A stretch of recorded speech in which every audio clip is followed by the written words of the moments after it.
Paige Carter, Deputy Sheriff, Season 1. Written by Melanie P. Smith, narrated by Aimee Barrett. Episode 1. Lakeside. Paige pulled into the drive and cut the engine. She still wasn't sure she was doing the right thing. Oh, too late now, she thought to herself, resting her forehead on the steering wheel. What have I done?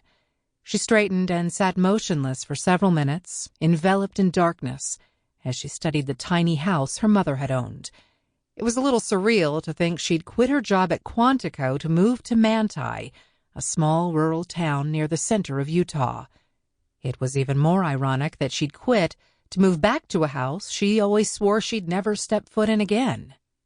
Yes, it had been her mother's, a little oasis for the petite woman who loved her daughter more than anything. Then it was just one of many assets tied up in a trust. The minute Paige turned 18, it was all hers. She hadn't cared. The only thing on her mind back then was getting as far away from this town as she could possibly get. And she had.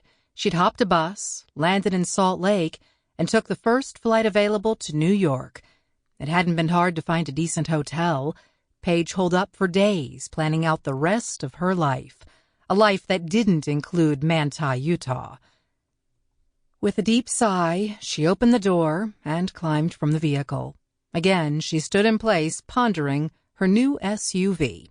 She'd traded in her fancy BMW M4 and picked up the Lincoln MKX just before leaving Virginia. General Nathan Porter was still angry with her. He didn't support her move, and the BMW had been a gift from him after her most recent promotion. So far, he wasn't returning her calls, clearly an attempt at manipulation. The man wasn't used to being defied, not even by Paige. Normally, she gave him anything he asked, but not this time. She couldn't. She needed answers. Over the past year, she had come to realize the only way to get what she needed was to return to Utah, to the little house her mother had purchased to escape her own demons. The house, the garden, the friendly neighbors. It was the place her mother had been truly happy. Then she was gone, and Paige needed to find out why. But that was a problem for another day. Tonight, she needed to find somewhere to sleep. Paige threw an overnight bag over her shoulder, grabbed the compact sleeping bag from the back seat, and headed for the front door. The ghosts of the past would have to wait. She was beat, and she had a big day ahead of her.